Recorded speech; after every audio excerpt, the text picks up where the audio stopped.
Hi everyone, welcome to week 7. This week we're going to be talking about gender and sexism, and next week we're going to be talking about sexual orientation. And in some ways these are going to be discussions that go well with one another. Now, of course, gender, sexism, sexual orientation, they also have to do with race, with class, with religion, with ethnicity. Um, so again, we have these intersections of thought, but primarily this week we'll be focusing on gender and sexism. What I'd like you to do when we start out is to really, and I have people do this in in-person classes, stand up, shake out your body, and sit down as a member of a different gender. If you identify as a man, sit down as a woman. If you identify as a woman, sit down as you would think a man would sit. Now, I'm sure that you've done that, even in the privacy of your own home or in the library. Now that you've done that, how does your body feel? Does it feel different? Does it feel foreign to you? Does it feel normal? Did you sit down the same? That is, do you feel that men and women sit similarly? All of these things point to some questions that we're going to be talking about. What is gender? Is it socially constructed? That is it socially defined and consisting of norms, consisting of values and behaviors that we collectively create, reinforce, and act out and police? Or is it something biological that men are this and women are this?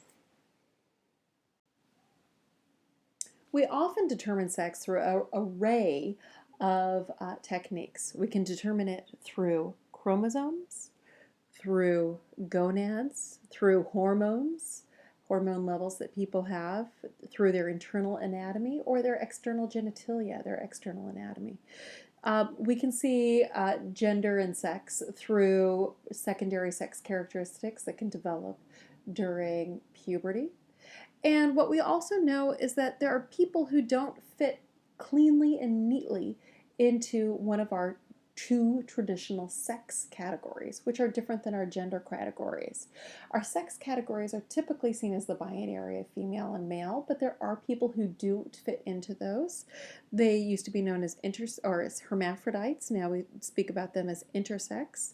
It's approximately 1 in 1,500 or 2,000 people who are diagnosed at birth through something that is within their genitalia, right, through their physical body expressions, because we're not looking at people's hormone levels at birth. And it's very rare that you might look at someone's gonads, right, to do an inspection of that, although you might find out through something like an ultrasound.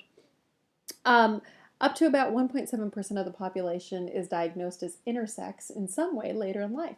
What this tells us is that there's a lot of variation, a lot more than we might traditionally think. 1.7%, that's over 1 in 100. That would be in a kindergarten class of 100 kids, that would be one kid, or maybe even two, that has some marker, whether it's chromosomes, internal anatomy, external genitalia, that doesn't fit perfectly into that sex system. Gender is somewhat different than that. Gender, we think about men and women. We think about that as a binary, but clearly in more recent years, as well as historically, there are a wide array of people who don't fit into that binary system.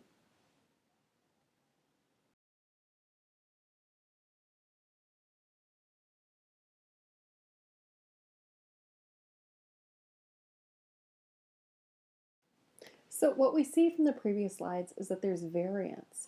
There's variance in hormone levels, there's variance in leg length, and there's ways that we can think of these things as variable and celebrated versus variable and something that you must change or that you will not be permitted to do so.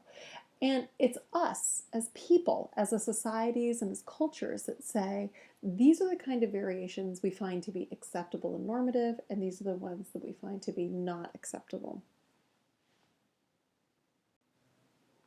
So gender is different than sex, as I mentioned previously. We have oftentimes is that thoughtful or thought of binary of men and women and boys and girls, but there are many people who don't fit cleanly into that binary. So what we have with gender is that there's social expectations about behavior and appearance and interactions that are regarded as appropriate for people with certain types of sexed bodies. That is, people who have bodies that have been defined as male or bodies that have been defined as female. When you think about gender terms, a term that has come up in the last 10 years is cisgender. And that is people whose gender assignment matches their gender identity and their sex assignment. So your physiology and your gender identity match if you are a cisgender person. People are identifying you as a male, sexed as a male, and you're identifying yourself as a boy or a man. If those things are all in alignment, that's someone with cisgender. For somebody who's transgender, that's when their gender self-concept and identity don't match their sex assignment. And it doesn't match their gender assignment. This can include people who are transsexuals and genderqueer. So there's a wide array of subgroup identities and self-proclaimed identities about how people don't fit and don't believe they fit into the gender binary where their gender and their sex must be in alignment and they must engage in particular kinds of gender expressions, gender appearances, and gendered norms. Where is it then that we see gender? Well, you have in yourself your own identity, your compiled attitudes and your beliefs and your traits about who you are and what it is you think that men are supposed to do, what do you think women are supposed to do, and the good kind of man or woman, the bad kind of man or woman. You have ideas in your head about what this should be. Everyone does. We've been socialized to think so. We've had experiences with the groups that we belong to and in our families. And then we also have interactions. This is about how gender is actually done and performed through one's behavior. How do you do gender? Well, you dress in certain ways. You carry your body in certain ways. You use your body in certain ways. You interact with other people in certain ways. And in all of those ways, you may be engaging in gender and performing gender identities. When it occurs on a micro or individual level, our gender identity is reinforced through our activities and our relationships with other people. And on a macro level, gender arrangements then can be reified and reproduced. So the macro level is the social structural level. And this is where you think of, say, family policies about parental leave that occur after the birth of a child, and how we construct policies for fathers versus how we construct policies for mothers. And if there are differences within those policies or expectations in the workplace for fathers and for mothers, if there's differences, that would demonstrate that there is a differential gender arrangement on a macro or structural level.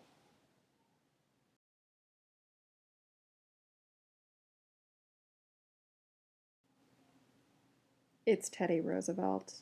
Are you surprised? The founder of the National Park System in the United States. This is the way that young boys were dressed in the late 1800s, especially boys of certain means. A lot of girls were also dressed in white, and this is because white was easy to bleach. You could bleach out blood, you could bleach out stains, not ruin the outfit.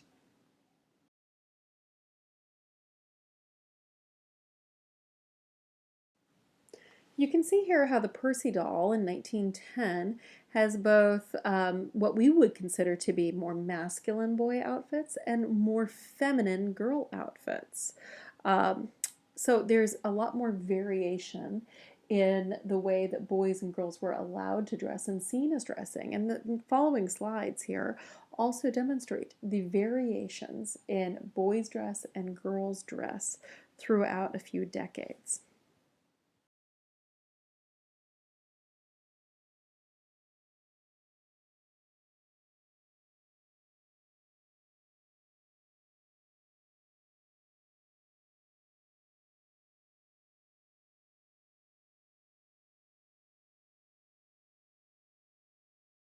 So, in a really important academic article about doing gender, Candace West and Sarah Fenstermaker argue that we purposefully portray ourselves and act in such ways as to be recognized as gendered.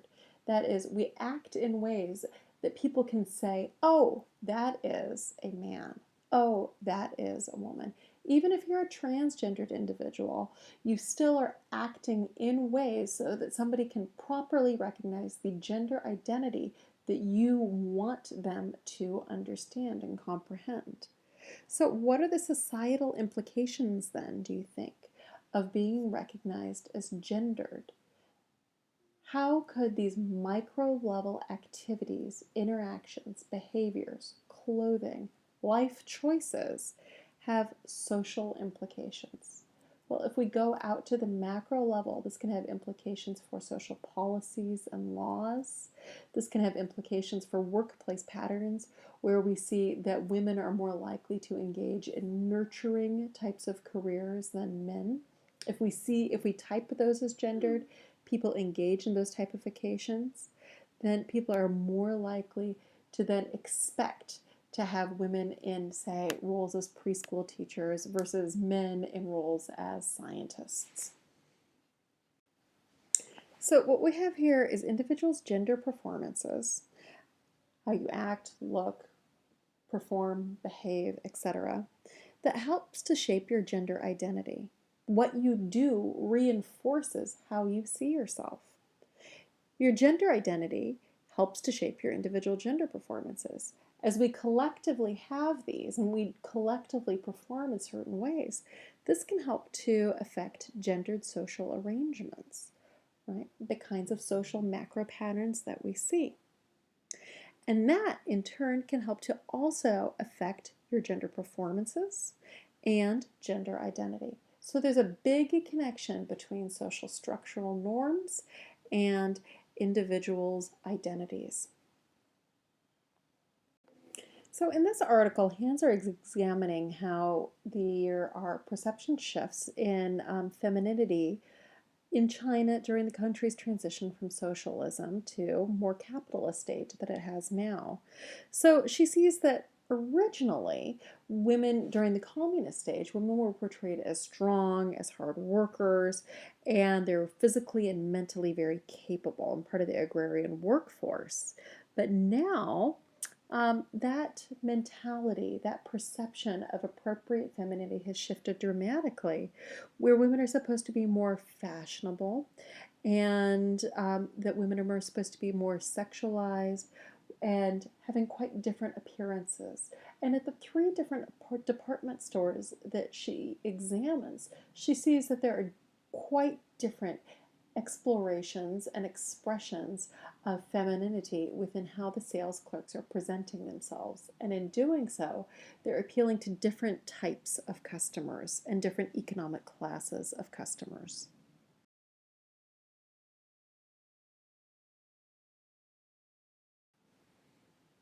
So, how then are women supposed to act in the workplace? What's better for service? Is it a worker with experience and expertise, such as those who were in the communist run stores, the more traditional Chinese stores, or is it workers whose embodied and classed gender performances aid the store in its desire for distinction?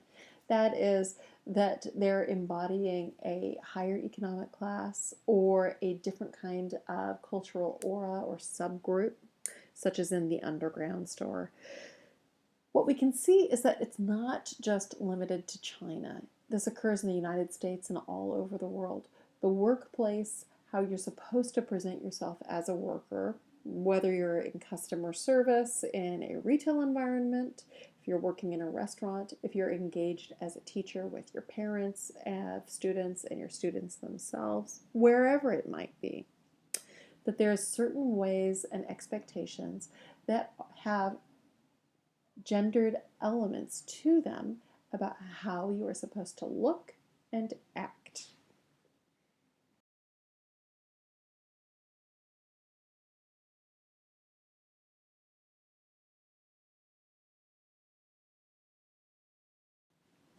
The idea of hegemonic femininity is one that is saying that there's a type, a belief, expectation about femininity, an image of it that is held above others, that is seen as the most lauded and the most appropriate.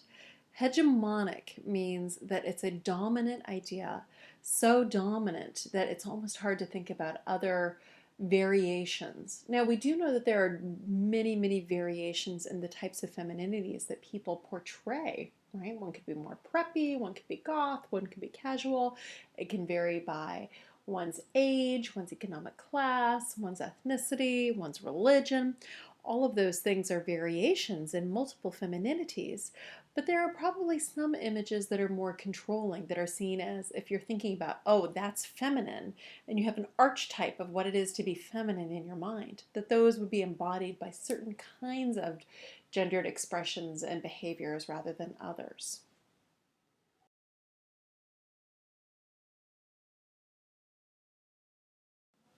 In the myth of the Latin woman, Judith Orritzkofer discusses how she was seen in her youth and experiences that she had as a young Puerto Rican girl and teenager in the United States, and how she was viewed by others and treated by others on the basis of being seen as lesser, as not as good at, because she was not seen as the controlling, dominant, most appropriate type of image of femininity within her Catholic school, that she was seen as someone to critique rather than someone to be celebrated. So she oftentimes spent time thinking about how the Italian American girls viewed her and Puerto Rican girls like her, rather than Puerto Rican girls' own views of themselves. So, who has power?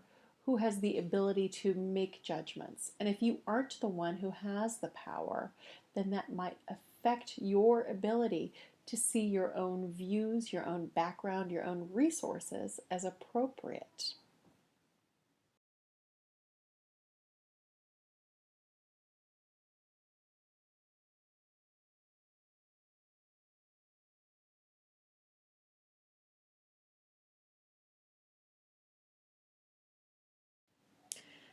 In discussions of wearing hijab or face coverings or body coverings of any kinds, whether it be for Orthodox Jews or for Muslims, um, people often have a lot of debates. Is it liberating? Is it not liberating? Then we have these images that are from recent years from galas, and here we have movie stars. Are these images more liberating? Why do we consider that to be the case rather than thinking about those images as more objectifying? And then flip to the next slide. On the next slide, we have images of men in states of reveal. We think of those images as comical rather than as sexy or as liberating. When men are revealing their bodies in these ways, and especially this is the Sacha Baron Cohen who does a lot of costuming, um, we don't think of men wearing these types of things as having controlling images, as being sexual. We think of it rather as mimicry, as pointing out the ridiculous. But what is it that's ridiculous? Is it the way that men are dressing in those images?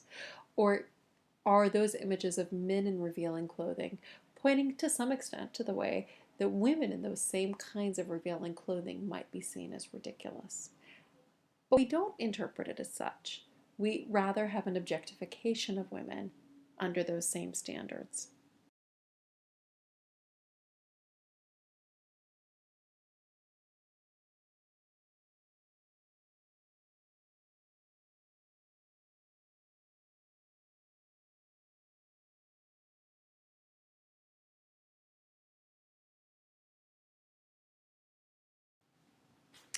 The video that you just watched kind of demonstrates the connection between the micro and the macro pretty well, because it's taking these famous figures, right, either the newscasters or the people that they're discussing, primarily Hillary Clinton back in 2008, it is older, uh, but they're connecting how they think that women should act, how they think women should look, get close to the screen, oh, too close, that kind of thing.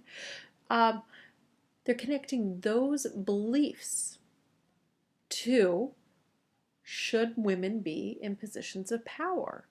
Should women be working? Should they be earning as much as men? The following slides talk about economics. You don't have to have the data memorized, but I'd like you to have an idea of the pattern. And what we see in the pattern is that women are consistently out-earned by men when you look at it in terms of education level, when you look at it in terms of racial categories, when you look at it over time. Women are out-earned by men. But it doesn't always start that way. And it's really interesting because women do have higher levels of bachelor's degree attainment than men do. But we want to think about, why do we see this pattern? Why do we see the pattern of unequal wages for men and women? And there's a couple of reasons why. It's not just one explanation, it's a few that we'll go into.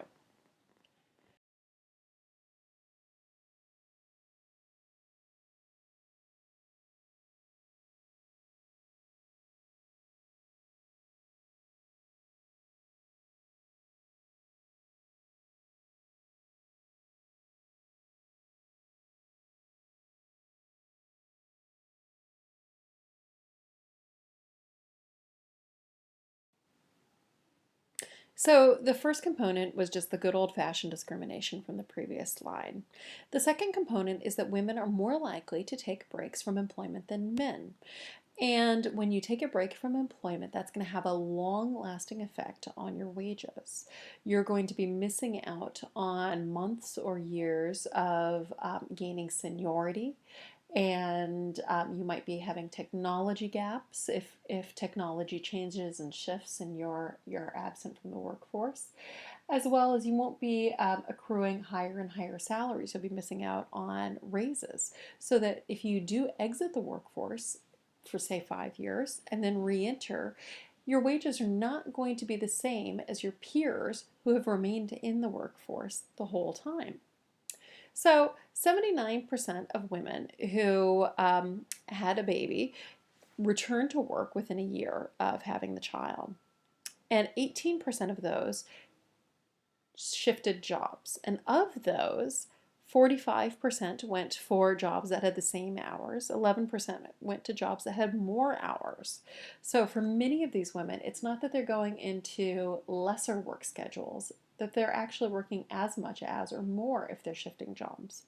For 43.9%, they were, which is a significant portion, they were going to positions with fewer hours, whether on purpose or just as a matter of the economy or happenstance. I'm not sure, but we do know that that's what occurs. This slide and the next slide both demonstrate how women's and men's median weekly earnings shift, and that there's a greater difference between them as people age. So when people are 16 to 19, 20 to 24, even 25 to 34, that men and women are both increasing their earnings over those age group years as they age, as well as they are pretty close together. But by the time you get to the 35 to 44 and beyond, women are earning significantly less than their male peers. And these are primarily the 25 to 34 and then 35 to 44. These are primarily the years in which people are having families. So having families and deciding to exit the workforce either for permanently or for a few years and then re-entering it, or scaling back on your work, or not having the same types of job opportunities, that those are going to be reasons why we see an increased gap between men's and women's wages.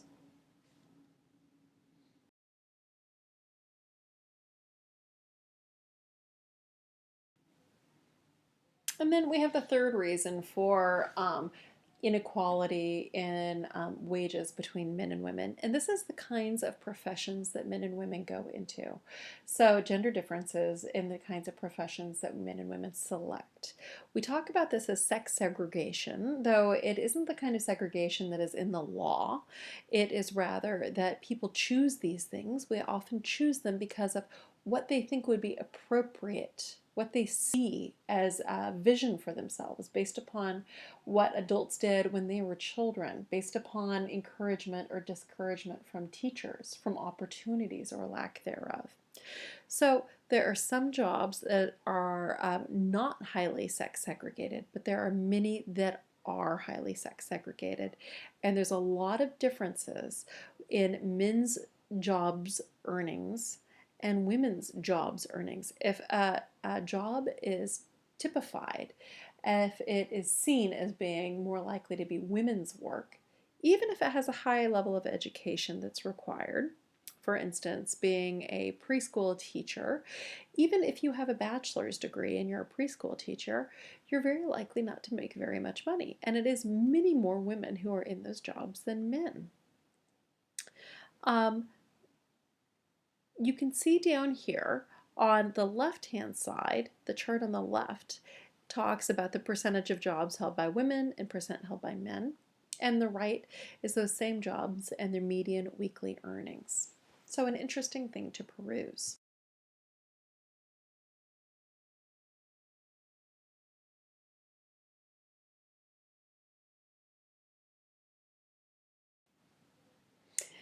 The phrase the second shift has entered into our vernacular in a fairly common way, so you might know what it is.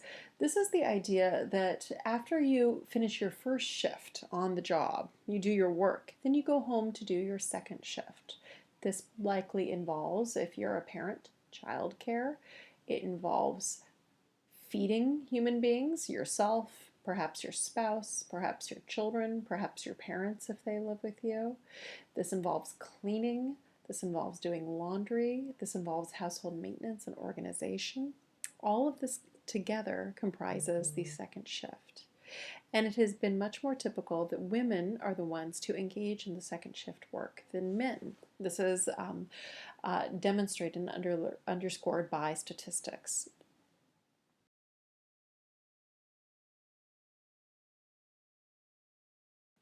There's a number of definitions of feminism, but probably what's useful to think about is that, like civil rights in the civil rights era, the belief that people of color, people of different ethnicities, are just as deserving of rights as people who are white people. The idea of feminism is the idea that women and transgendered people and men are all deserving of the same amount of rights, that they're all deserving of the same amount of choices and opportunities. Feminism oftentimes has scared some people in the 80s and 90s. It's been seen as the F word, as something derogatory to be. But I'm not sure what's so derogatory about wanting equal rights and opportunities and viewing and valuing men, transgendered people, and women with the same amount of respect and esteem. The following slides detail different waves of feminism, and these were different kinds of political pushes over the last 100+ years. The first was focused on, in the first wave, on gaining the right to vote. And the second wave of feminism was gaining access to jobs, to access to no-fault divorce, to access to reproductive rights and reproductive control over your body. And then the third feminist wave has really been focusing on looking at the experiences of women in diverse contexts, both women of color here in the United States, women of different kinds of economic contexts, and women in the global south and in the global north, and connections between those.